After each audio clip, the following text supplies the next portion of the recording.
Hi welcome back. അപ്പം ഇന്ന് നമ്മൾ ഇനി ഡിസ്കസ് ചെയ്യാൻ വേണ്ടി പോകുന്നത് 15 മാർക്കിൻ്റെ ഇമ്പോർട്ടൻ്റ് ആയിട്ട് നമ്മൾ കോൺസെൻട്രേറ്റ് ചെയ്യേണ്ട പോയിന്റ്സ് ഏതൊക്കെയാണ് എന്നുള്ളതാണ്. നമ്മളുടെ ഓഡിറ്റിംഗ് പേപ്പറിൽ വളരെ ഇമ്പോർട്ടൻ്റ് ആയിട്ട് 15 മാർക്കിൽ ചോദിച്ച് വന്നിട്ടുള്ള, ഇതുവരെ റിപ്പീറ്റഡ് ആയിട്ട് ചോദിച്ച് വന്നിട്ടുള്ള ക്വസ്റ്റ്യൻസ് ഏതൊക്കെയാണെന്നുള്ളത് നമ്മളിവിടെ ഡിസ്കസ് ചെയ്യുന്നുണ്ട്. അതുപോലെ തന്നെ ഇനി നിങ്ങൾക്ക് ചോദിക്കാൻ സാധ്യതയുള്ളത് ഏതൊക്കെ ആയിരിക്കും എന്നുള്ളൊരു പ്രൊഡിക്ഷനും നമ്മളിവിടെ പറയുന്നുണ്ട്. സോ നിങ്ങൾക്ക് ഇമ്പോർട്ടൻ്റ് ആയിട്ട് ഇനിയും നിങ്ങൾ കൺസിഡർ ചെയ്യണം. റിപ്പീറ്റഡ് ആയിട്ട് ഒരുപാട് തവണ നമ്മൾക്ക് പ്രീവിയസ് ഇയർ ക്വസ്റ്റ്യൻ പേപ്പറിൽ നിന്ന് റിപ്പീറ്റഡ് ക്വസ്റ്റ്യൻസ് ഒരുപാട് കിട്ടാറുണ്ട് അല്ലേ. സോ അപ്പോൾ അതൊന്നും നമ്മൾ മിസ്സാക്കേണ്ട. അതെല്ലാം നമ്മൾ അതിൻ്റെ എല്ലാം മാക്സിമം ബെനിഫിറ്റ് നമ്മളിപ്പോൾ എടുക്കാൻ വേണ്ടി പോവുകയാണ്. സോ സെക്ഷൻ ഡിയിൽ, അതായത് 15 മാർക്കിൻ്റെ 2 ക്വസ്റ്റ്യൻസ് ആണ് നിങ്ങൾക്ക് അറ്റൻഡ് ചെയ്യേണ്ടത്. 15 മാർക്കിന് ഓപ്ഷൻസ് ഉണ്ടാവും. അതിലേതെങ്കിലും 2 ക്വസ്റ്റ്യൻസ് ആണ് നിങ്ങൾക്ക് അറ്റൻഡ് ചെയ്യേണ്ടത്. സോ ഇത് വന്നിട്ട് ഏപ്രിൽ 2022 ചോദിച്ചിട്ടുള്ള ക്വസ്റ്റ്യൻ പേപ്പറിൻ്റെ 15 മാർക്കിൻ്റെ സെക്ഷനാണ്. ഫസ്റ്റ് ക്വസ്റ്റ്യൻ അവിടുന്ന് ചോദിച്ചിട്ടുള്ളത് മൊഡ്യൂൾ 1-ൽ നിന്നാണ്. മൊഡ്യൂൾ 1-ൽ നിന്ന് ഏതാണ് ക്വസ്റ്റ്യൻ ചോദിച്ചിട്ടുള്ളത്? കണ്ടിന്യൂസ് ഓഡിറ്റ് എന്താണ്, അതുപോലെ തന്നെ അതിൻ്റെ അഡ്വാൻറ്റേജസ് ഡിസഡ്വാൻറ്റേജസ്. നമുക്ക് ടൈപ്സ് ഓഫ് ഓഡിറ്റ്സ് പഠിക്കാനുണ്ട്. ഡിഫറെൻറ്റ് ടൈപ്സ് ഓഫ് ഓഡിറ്റ് നമ്മൾ പഠിക്കുന്നുണ്ട്. ഏതൊക്കെ ഓഡിറ്റ്സ് പഠിക്കുന്നുണ്ട് ഒന്ന് റിക്കളക്ട് ചെയ്തേ. നമ്മൾ final audit, interim audit, social audit, performance audit, management audit, cost audit, അങ്ങനെ ഒരുപാട് കാര്യങ്ങൾ നമ്മൾ പഠിക്കുന്നുണ്ട്. കണ്ടിന്യൂസ് ഓഡിറ്റ് നമ്മൾ അതിൻ്റെ കൂട്ടത്തിൽ പഠിച്ചതാണ്. അതിൻ്റെ അഡ്വാൻറ്റേജസ് എന്തൊക്കെയാണ്, ഡിസഡ്വാൻറ്റേജസ് എന്തൊക്കെയാണ് എന്നുള്ളതും നിങ്ങൾ വായിച്ചു വെക്കാം. നമ്മൾ കൺസെപ്റ്റ് മനസ്സിലാക്കി കഴിഞ്ഞാൽ പിന്നെ അഡ്വാൻറ്റേജസ് ഡിസഡ്വാൻറ്റേജസ് ഒക്കെ നമുക്ക് ഈസി ഗോയാണ്. ഓക്കെ, സോ അതെന്താണ് എന്നുള്ളത് നിർബന്ധമായിട്ടും പഠിച്ചു വെച്ചിരിക്കുക. ദെൻ നമ്മുടെ മൊഡ്യൂൾ 2-ൽ നിന്നുള്ള ഇൻറ്റേർണൽ ചെക്ക്, അതിൻ്റെ ഒരു ഗുഡ് ഇൻറ്റേർണൽ ചെക്ക് എങ്ങനെയായിരിക്കണം, വെൻ ഇറ്റ് ഈസ് അബൌട്ട് വേജസിൻ്റെ ഒരു ഗുഡ് ഇൻറ്റേർണൽ ചെക്ക് എങ്ങനെ നടക്കും എന്നുള്ളതാണ് നമുക്ക് അടുത്ത് ചോദിച്ചിട്ടുള്ള ഒരു ക്വസ്റ്റ്യൻ. ഈ 5, 4 എന്ന് കേട്ടിരിക്കുന്നത് എഗെയിൻ ഐ എം റിപ്പീറ്റിംഗ്, അത് റിപ്പീറ്റഡ് ആയിട്ട് വന്നിട്ടില്ല. കഴിഞ്ഞ 5 അറ്റംപ്റ്റുകളിൽ നമ്മൾക്ക് റിപ്പീറ്റഡ് ആയിട്ട് ചോദിച്ചിട്ടുണ്ട്. 5 ക്വസ്റ്റ്യൻ പേപ്പറിൽ നമ്മൾ റിപ്പീറ്റഡ് ആയിട്ട് കണ്ടിട്ടുണ്ട് ഈ ഒരു ക്വസ്റ്റ്യൻ.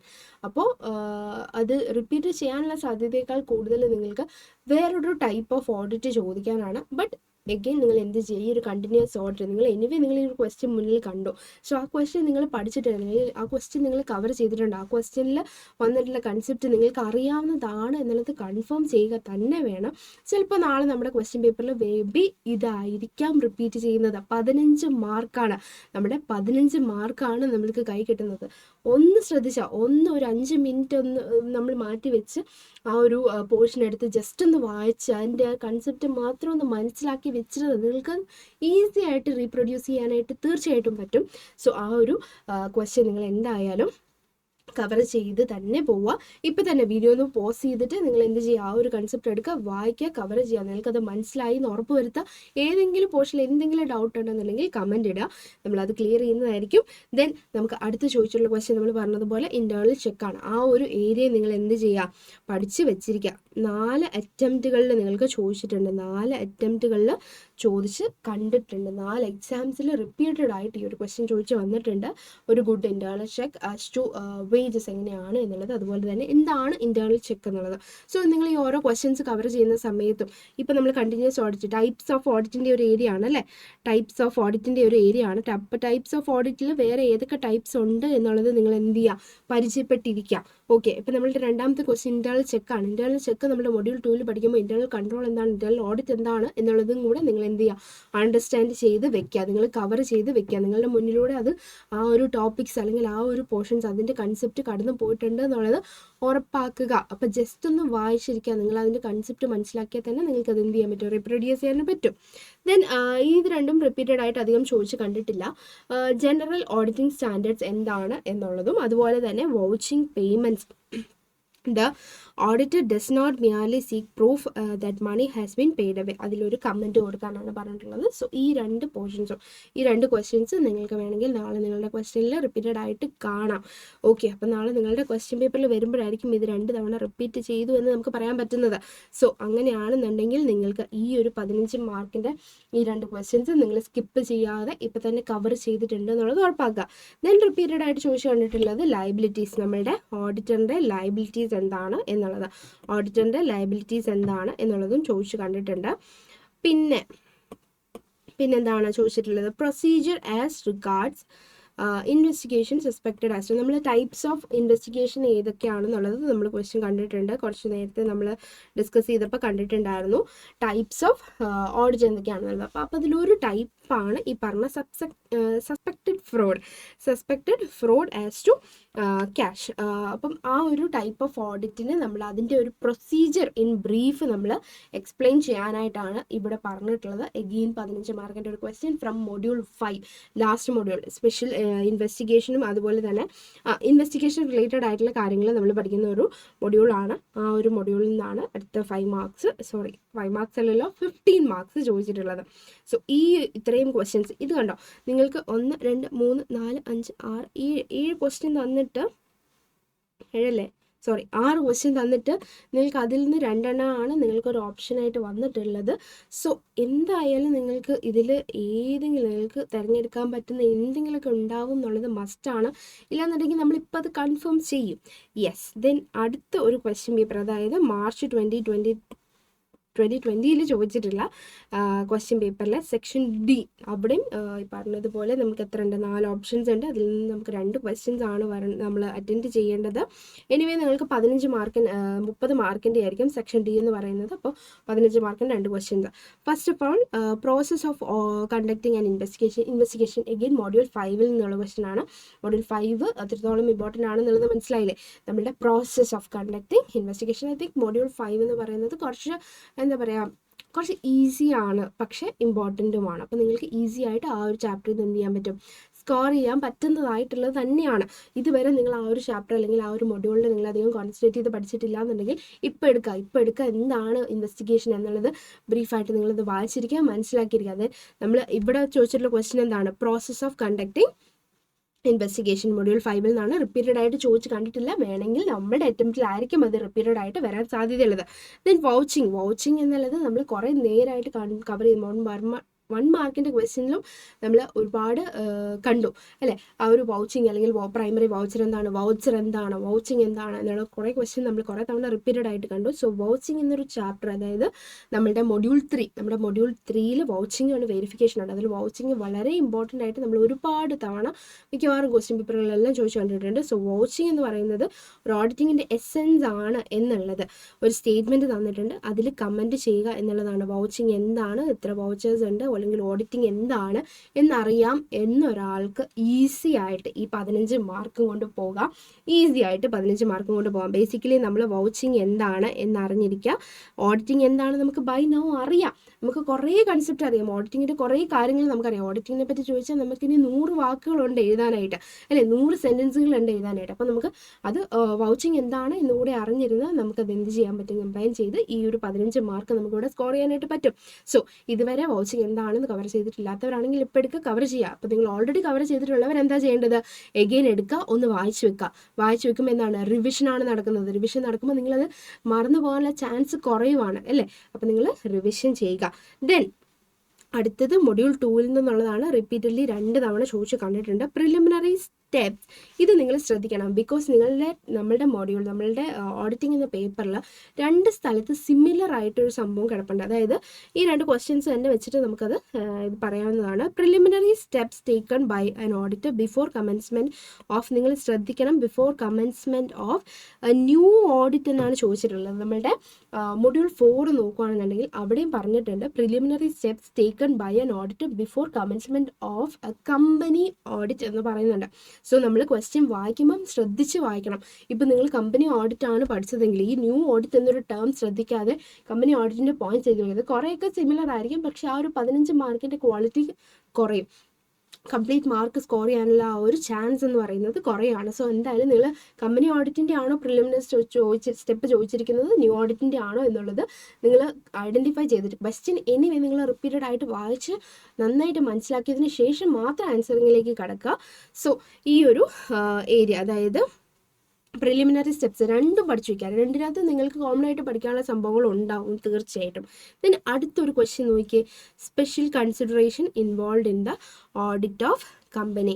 ഈ പറഞ്ഞിരിക്കുന്ന preliminary steps taken by an auditor before commencement of a company audit എന്ന് പറഞ്ഞൊരു ടോപ്പിക്ക് നിങ്ങൾ പഠിച്ചിട്ടുണ്ട് എന്നുണ്ടെങ്കിൽ ഈ ഒരു ക്വസ്റ്റ്യൻ നിങ്ങൾക്ക് എന്ത് ചെയ്യാനായിട്ട് പറ്റും, അറ്റൻഡ് ചെയ്യാനായിട്ട് പറ്റും. ഓക്കെ, അപ്പം നിങ്ങൾ ശ്രദ്ധിക്കണം. ചിലപ്പം ഇതുപോലെ അതേപോലെ തന്നെ 2 ക്വസ്റ്റ്യൻ അടുപ്പിച്ച് വരത്തില്ല. അതപ്പോൾ നമ്മൾ എന്തായാലും ശ്രദ്ധിക്കും. അപ്പോൾ നിങ്ങളുടെ ശ്രദ്ധ മാറ്റാൻ വേണ്ടിയിട്ട് ചിലപ്പം ഇതുപോലെ മാറ്റിയും തിരിച്ചുമൊക്കെ ചോദിച്ചെന്നിരിക്കാം. സോ എന്തായാലും നമ്മൾ എന്ത് ചെയ്യണം, മുദ്ര ശ്രദ്ധിക്കണം. നമ്മൾ ക്വസ്റ്റ്യൻ എന്ത് ചെയ്യണം, ശരിക്കും വായിച്ചതിന് ശേഷം മാത്രം ആൻസറിങ്ങിലേക്ക് പോവാം. അപ്പോൾ 15 മാർക്കിൻ്റെ നമ്മൾ ഇവിടെ ഇപ്പോൾ ഒരു 60 മാർക്കിൻ്റെ ക്വസ്റ്റ്യൻ ആണ് നമ്മളിപ്പോൾ കണ്ടത് അല്ലേ. ഇതിൽ നിന്ന് ഒരു 30 മാർക്കാണ് നമ്മൾ അറ്റൻഡ് ചെയ്യേണ്ടത്. അപ്പോൾ ഈ ഒരു 60 മാർക്കിൻ്റെ ക്വസ്റ്റ്യൻ നിങ്ങൾ എനിവേ നിങ്ങളുടെ എക്സാമിന് മുന്നേ നിങ്ങൾ കവർ ചെയ്തിട്ടുണ്ട് എന്നുള്ളത് ഉറപ്പല്ലേ? യെസ്, ഉറപ്പാണ്. യെസ്, ഉറപ്പായിട്ടും കവർ ചെയ്തിട്ട് പോവുക. അടുത്ത ഒരു 15 മാർക്കിൻ്റെ സെറ്റ് ഓഫ് ക്വസ്റ്റ്യൻ എന്ന് പറയുന്നത് അടുത്തൊരു 4 ക്വസ്റ്റ്യൻ ഫോർ 15 മാർക്ക്. അവിടെ നമ്മൾ 2 എണ്ണമാണ് നമ്മൾ അറ്റൻഡ് ചെയ്യണത്. എനിവേ നമ്മൾ 2 എണ്ണമാണ് അറ്റൻഡ് ചെയ്യുന്നത്, 30 മാർക്കിനാണ് അറ്റൻഡ് ചെയ്യുന്നത്. ഇന്റേണൽ ചെക്ക് എന്താണ് നമ്മളിപ്പോൾ തന്നെ കണ്ടില്ലേ. ഇന്റേണൽ ചെക്ക് എന്താണെന്നുള്ളത് നമ്മൾ കണ്ടില്ലേ, നേരത്തെ ഒരു ക്വസ്റ്റ്യനിൽ കണ്ടില്ലായിരുന്നോ? യെസ്, അപ്പം നമ്മൾ ഇന്റേണൽ ചെക്ക് നമ്മളവിടെ പഠിച്ചതാണെന്നുണ്ടെങ്കിൽ നമ്മൾ എന്ത് ചെയ്യാം, എഗെയിൻ നമ്മൾ ഇന്റേണൽ ചെക്ക് എന്താണെന്നുള്ളത്. അപ്പോൾ നമ്മൾ പറഞ്ഞിട്ടുണ്ടായിരുന്നു ഇന്റേണൽ ചെക്ക് പഠിക്കുന്ന സമയത്ത് internal check, internal control, internal audit എന്താണെന്ന് പഠിക്കണം എന്നുള്ളത് പറഞ്ഞിട്ടുണ്ടായിരുന്നു. സോ ഇവിടെ ചോദിച്ചിട്ടുള്ള നമ്മുടെ ക്വസ്റ്റ്യൻ എന്താ, ഇന്റേണൽ ചെക്കിൻ്റെയും ഇന്റേണൽ ഓഡിറ്റും തമ്മിലുള്ള ഡിഫറൻസ് അല്ലെങ്കിൽ ഡിസ്റ്റിങ്വിഷ്മെൻറ്റ്, വ്യത്യാസം ആണ് നമ്മൾ എഴുതേണ്ടത്. ഇന്റേണൽ ചെക്ക് എന്താണ് എന്ന് നമ്മൾ പഠിച്ചിട്ടുണ്ട്, ആൻഡ് ഇന്റേണൽ ഓഡിറ്റ് എന്താണെന്ന് നമുക്കറിയാം. എങ്കിൽ നമുക്ക് ഈസി ആയിട്ട് 15 മാർക്ക് സ്കോർ ചെയ്യാനായിട്ട് പറ്റും. ഇതുവരെ അറിയാത്തവരെ പോവുക, മെയിൻ പോയിന്റ്സ്, നമ്മുടെ കീ പോയിന്റ്സ് നോക്കുക, ആൻസർ നമ്മൾ വായിച്ച് വെക്കുക, മനസ്സിലാക്കി വെക്കുക. നിങ്ങളൊന്നും കാണാപ്പാടം പഠിക്കാനായിട്ട് സ്ട്രെസ് ചെയ്യേ വേണം. ഞാൻ ഇതുവരെ നമ്മളോട് പറഞ്ഞില്ല, ഒന്നും കാണാപ്പാടം നമ്മൾ പഠിക്കേണ്ട, എല്ലാം നമ്മൾ കൺസെപ്റ്റ് മനസ്സിലാക്കി വെച്ചാൽ നമുക്ക് റിപ്രൊഡ്യൂസ് ചെയ്യാൻ പറ്റുന്നതേ ഉള്ളൂ. യെസ്, ദെൻ മൊഡ്യൂൾ 2-ൽ നിന്നുള്ളൊരു ക്വസ്റ്റ്യൻ ആണ്. ദെൻ നമുക്ക് മൊഡ്യൂൾ 4-ൽ നിന്നുള്ള ക്വസ്റ്റ്യൻ ആണ്. എന്തൊക്കെയാണ്, what are the circumstances and auditor may be criminally liable. ഓഡിറ്ററിൻ്റെ ഒരു ക്രിമിനൽ ലയബിലിറ്റീസ് വരാൻ സാധ്യതയുള്ള സർക്കംസ്റ്റൻസസ് നോക്കുക, അനലൈസ് ചെയ്യുക എന്നുള്ളതാണ് നമ്മുടെ ക്വസ്റ്റ്യൻ. റിപ്പീറ്റഡ് ആയിട്ട് ചോദിച്ച് കണ്ടിട്ടില്ല, മേ ബി നിങ്ങളുടെ ക്വസ്റ്റ്യൻ പേപ്പറിലായിരിക്കാം റിപ്പീറ്റഡ് ആയിട്ട് ചോദിച്ച് കണ്ടിട്ടില്ല, അല്ലെങ്കിൽ അത് ഇനി ചോദിക്കില്ല എന്ന് നമുക്ക് കൺസിഡർ ചെയ്യാനായിട്ട് പറ്റില്ല. അതും ചോദിക്കാം, മേ ബി നമ്മുടെ അറ്റംപ്റ്റിലായിരിക്കും അത് റിപ്പീറ്റഡ് ആയിട്ട് വരുന്നത്. സോ അതുകൊണ്ട് അതും എന്ത് ചെയ്യുക, ക്രിമിനൽ ലയബിലിറ്റി അല്ലെങ്കിൽ ഓഡിറ്ററിൻ്റെ മൊത്തത്തിലുള്ള ലയബിലിറ്റി ഓഫ് ഓഡിറ്റർ എന്താണെന്ന് നിങ്ങൾ എന്തായാലും പഠിച്ചിരിക്കണം. മൊഡ്യൂൾ 4 പഠിച്ചിരിക്കണം. ദെൻ മൊഡ്യൂൾ 3-ൽ വെരിഫിക്കേഷനും ഉണ്ട്, വാലുവേഷനും ഉണ്ട്. നമ്മൾ വൗച്ചിങ്, വെരിഫിക്കേഷൻ, വാലുവേഷൻ എന്നൊക്കെയാണ് നമ്മൾ പഠിച്ചിട്ടുണ്ടായിരുന്നു. അതിൽ വെരിഫിക്കേഷൻ ആൻഡ് വാലുവേഷൻ ഓഫ് അസറ്റ്സിൻ്റെ ഡിഫറൻസ് ആണ് ചോദിച്ചിട്ടുള്ളത്. Difference between verification and valuation of assets. ഏതെങ്കിലുമൊക്കെ ഡിഫറൻസ് നമുക്ക് ഇപ്പം തന്നെ ഇതിനകത്ത് നമുക്ക് ഇന്റേണൽ ചെക്കും ഇന്റേണൽ ഓഡിറ്റ് പറയാമെങ്കിൽ അത് നമുക്ക് ഡിഫറൻഷിയേറ്റ് ചെയ്യാം. വെരിഫിക്കേഷൻ, വാലുവേഷൻ അറിയാമെങ്കിൽ അത് നമുക്ക് ഡിഫറൻഷിയേറ്റ് ചെയ്യാം. നിങ്ങൾക്ക് ഇതിൽ നിന്ന് സെലക്ട് ചെയ്യാമല്ലോ. അപ്പം ഏതെങ്കിലും ഒരു ഡിഫറൻസ്, എല്ലാ നമ്മളുടെ ടെക്സ്റ്റ് ബുക്കിൽ കവർ ചെയ്തിട്ടുള്ള ഓൾമോസ്റ്റ് എല്ലാ ഡിഫറൻസ് ബിറ്റ്വീനും അല്ലെങ്കിൽ ഡിസ്റ്റിങ്വിഷ്മെൻറ്റും നമ്മൾ എന്ത് ചെയ്യാം, മസ്റ്റായിട്ട് കവർ ചെയ്തിട്ട് തന്നെ പോവാം. ദെൻ അടുത്തത് എന്താണ് ചോദിച്ചിട്ടുള്ളത്, ഇൻവെസ്റ്റിഗേഷൻ. നമ്മളിപ്പോൾ കണ്ടില്ലേടാ, ഇപ്പം തന്നെ കണ്ടല്ലേ ക്വസ്റ്റ്യൻ. ആ ക്വസ്റ്റ്യൻ റിപ്പീറ്റഡ് ആയിട്ട് നമ്മളിപ്പോൾ ചോദിച്ച് കണ്ടതാണ്. സോ എഗെയിൻ ചോദിച്ചിട്ടുണ്ട്. സസ്പെക്റ്റഡ് ഫ്രോഡിൻ്റെ കേസിൽ 3 അറ്റംപ്റ്റുകൾ റിപ്പീറ്റഡ് ആയിട്ട് ചോദിച്ചില്ല, അപ്പം നമ്മൾ 3 അറ്റംപ്റ്റ് കണ്ടു അല്ലേ. സോ സസ്പെക്റ്റഡ് ഓഡിറ്റിൻ്റെ കേസിൽ ഇൻവെസ്റ്റിഗേഷൻ നടക്കുന്നത് എങ്ങനെയായിരിക്കും എന്നുള്ളത് ഡിസ്ക്രൈബ് ചെയ്യുക എന്നുള്ളതാണ് ക്വസ്റ്റ്യൻ. ഓക്കെ, അപ്പോൾ ഇൻവെസ്റ്റിഗേഷൻ ചാപ്റ്റർ ഇവിടെ നമുക്ക് മെയിനായിട്ട് ചോദിച്ചിട്ടുള്ളത് മൊഡ്യൂൾ 1 2 3 4 5 ഈ 4 മൊഡ്യൂൾസ് നാളെ ക്വസ്റ്റ്യൻ വന്നിട്ടുള്ളത്. സോ ഇൻവെസ്റ്റിഗേഷൻ്റെ മൊഡ്യൂളും വളരെ ഇമ്പോർട്ടൻ്റ് ആണ്. 15 മാർക്സിൻ്റെ പോയിന്റ് ഓഫ് വ്യൂവിൽ വളരെ ഇമ്പോർട്ടൻ്റ് ആണ് എന്നുള്ളത് നിങ്ങൾക്ക് മനസ്സിലായല്ലോ. യെസ്, മൊഡ്യൂൾ 5-ഉം 4-ഉം വളരെ ഇമ്പോർട്ടൻ്റ് ആണ്. എനിവേ നിങ്ങളത് എന്ത് ചെയ്യുക, നിർബന്ധമായിട്ടും പഠിച്ചിട്ട് തന്നെ പോവുക. ദെൻ എഗെയിൻ ലയബിലിറ്റീസ് ചോദിച്ചിട്ടുണ്ട്. അവിടെ നമ്മൾ ക്രിമിനൽ ലയബിലിറ്റി സ്പെസിഫൈ ചെയ്ത് ചോദിച്ചു. ഇവിടെ മൊത്തത്തിൽ ലയബിലിറ്റി ചോദിച്ചു. സിവിൽ ലയബിലിറ്റി ഉണ്ടാവാം, ക്രിമിനൽ ലയബിലിറ്റി ഉണ്ടാവാം അല്ലേ, അങ്ങനെ ഒരുപാട് ലയബിലിറ്റീസ് ഉണ്ട്. അപ്പോൾ ലയബിലിറ്റീസിൻ്റെ ഏരിയ, ഓഡിറ്ററിൻ്റെ ലയബിലിറ്റീസിൻ്റെ ഏരിയ മൊഡ്യൂൾ 4 എന്നുള്ളതാണ്. മസ്റ്റായിട്ട് നോക്കിയിട്ട് പോവുക. ഇന്റേണൽ ചെക്ക് എഗെയിൻ ചോദിച്ചില്ല, ഇന്റേണൽ ചെക്ക് എന്താണെന്നുള്ളത്. സോ അത് നമ്മൾ ഓൾറെഡി പഠിച്ചല്ലേ. ഇനി ലയബിലിറ്റി തന്നെ ആവണമെന്നില്ല ചോദിക്കേണ്ടത്, നമുക്ക് എന്ത് ചോദിക്കാം, ഡ്യൂട്ടീസ് അല്ലെങ്കിൽ ഡ്യൂട്ടീസ് ചോദിക്കാം, അല്ലെങ്കിൽ പവേഴ്സ് ആൻഡ് ഡ്യൂട്ടീസ് എന്ന് ചോദിക്കാം. Describe the powers and duties of an auditor എന്ന് ചോദിച്ചാൽ എഴുതും. ബിക്കോസ് നമ്മളിപ്പോൾ പഠിച്ചു അല്ലേ, നിങ്ങൾ ബുക്കൊന്നും എടുത്ത് വായിച്ചില്ലേ. യെസ്, റിപ്പീറ്റഡ് ആയിട്ട് 2 തവണ ചോദിച്ചിട്ടുണ്ട്. ഇനിയും ചോദിക്കാം 2 തവണയെ ചോദിച്ചിട്ടുള്ളൂ. ഇനി നമ്മൾ 3, 4, 5 തവണ റിപ്പീറ്റഡ് ആയിട്ട് ചോദിച്ചു കണ്ടിട്ടുള്ള ക്വസ്റ്റ്യൻസ് ഉണ്ട്. സോ ഇതിലേക്ക് ഈ ക്വസ്റ്റ്യൻ നമുക്ക് ഇനിയും റിപ്പീറ്റ് ചെയ്യാം എന്നാണ് അതിൻ്റെ അർത്ഥം. Yes, so explain how would you conduct investigation. പിന്നെ നമ്മൾ പറഞ്ഞില്ലേ 3 തവണ റിപ്പീറ്റ് ചെയ്തു. അപ്പം 3 ക്വസ്റ്റ്യൻ പേപ്പർ നമ്മൾ കണ്ടു. സോ ഒരു ഏരിയ നമ്മൾ എനിവേ നമ്മൾ കവർ ചെയ്തിട്ടുണ്ട്, ഇൻവെസ്റ്റിഗേഷൻ്റെ ഏരിയ. സോ മൊഡ്യൂൾ 4-ൽ നിന്ന് ഇത്തവണ 2 ക്വസ്റ്റ്യൻ ആണ് നിങ്ങളുടെ ഓപ്ഷനിൽ വന്നിട്ടുള്ളത് അല്ലേ, മൊഡ്യൂൾ 4 നിന്നുള്ളത്. സോ ഇത് കുറച്ച് പഴയ ക്വസ്റ്റ്യൻ പേപ്പറാണ്. പഴയ question paper in the sense ഞാൻ പറയാം, ഇതിൻ്റെ അറ്റംപ്റ്റ് എന്ന് പറയുന്നത് April 2018 ക്വസ്റ്റ്യൻ പേപ്പറാണ്. പഴയ കുറച്ച് ക്വസ്റ്റ്യൻ പേപ്പറിലേക്ക് നോക്കുമ്പോൾ മൊഡ്യൂൾ 4 കുറച്ച് ഇമ്പോർട്ടൻ്റ് ആയിട്ട് കാണാം. എന്നാൽ ഈ ഒരു ടൈമിൽ ഇത് April 2017 2017 ക്വസ്റ്റ്യൻ പേപ്പർ കൂടെ നോക്കിയിട്ട് ഞാൻ പറയാം.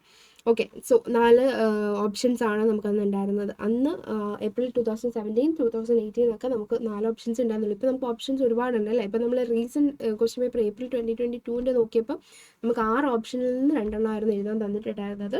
സോ അതുകൊണ്ട് നിങ്ങൾക്ക് ഓപ്ഷൻസ് കൂടുതലായിരിക്കാം. അതുകൊണ്ട് തന്നെ നിങ്ങൾക്കുള്ള ഓപ്ഷൻ, നിങ്ങൾക്ക് മുന്നിലുള്ള ഓപ്ഷൻസ്, അതിൽ നിന്ന് എന്തായാലും നിങ്ങൾക്ക് 2 അറിയാതിരിക്കത്തില്ല. കാരണം നമ്മൾ ഇത്രയൊക്കെ പഠിച്ചല്ലേ. യെസ്, ഇവിടെ ചോദിച്ചിട്ടുള്ളത് എന്താണ് ഓഡിറ്റിംഗ്, അതിൻ്റെ ഒബ്ജക്റ്റീവ്സും ഓഡിറ്റിങ്ങിൻ്റെ മീനിങ്ങും കൂടാണ് ചോദിച്ചിട്ടുള്ളത്. Liabilities of an auditor again ചോദിച്ചിട്ടുണ്ട്. 4 തവണ റിപ്പീറ്റ് ചെയ്തു എന്ന് പറഞ്ഞല്ലേ ചോദിച്ചിട്ടുണ്ട്. What are the points should you bear in mind while conducting an investigation on behalf of a proposed purchaser of shares? അതായത് നമ്മൾ പറഞ്ഞിട്ടുണ്ടായിരുന്നു ഇൻവെസ്റ്റിഗേഷൻ്റെ ടൈപ്സ് നമ്മൾ പഠിക്കണം എന്ന് പറഞ്ഞിട്ടുണ്ടായിരുന്നു. അതിൻ്റെ ടൈപ്സിൽ നമ്മൾ കഴിഞ്ഞ ഒരു 2-3 ക്വസ്റ്റ്യൻ പേപ്പറിൽ നമ്മൾ റിപ്പീറ്റഡ് ആയിട്ട് കണ്ട് സസ്പെക്റ്റഡ് ഫ്രോഡിൻ്റെ കേസിൽ ഇവിടെ ചോദിച്ചിട്ടുള്ളത് പ്രപ്പോസ്ഡ് പർച്ചേസർ ഓഫ് ഷെയർ, ആ ഒരു സമയത്ത് നടത്തുന്ന ഇൻവെസ്റ്റിഗേഷൻ വേറൊരു ടൈപ്പ് ഓഫ് ഇൻവെസ്റ്റിഗേഷൻ ആണ്. The other type of investigation, അതും നമുക്ക് ചോദിച്ച് കണ്ടിട്ട് റിപ്പീറ്റഡ് ആയിട്ട് ചോദിച്ച് കണ്ടിട്ടില്ല, ഇനി നിങ്ങൾക്ക് ചോദിക്കാം. ദെൻ നമ്മൾ നേരത്തെ പറഞ്ഞ പോലെ റൈറ്റ്സ് ആൻഡ് പവേഴ്സ് നിങ്ങൾ എന്തായാലും പഠിച്ചിരിക്കണം. മൊഡ്യൂൾ 4 നേരത്തെ കുറച്ചുകൂടി ഇമ്പോർട്ടൻ്റ് ആയിരുന്നു.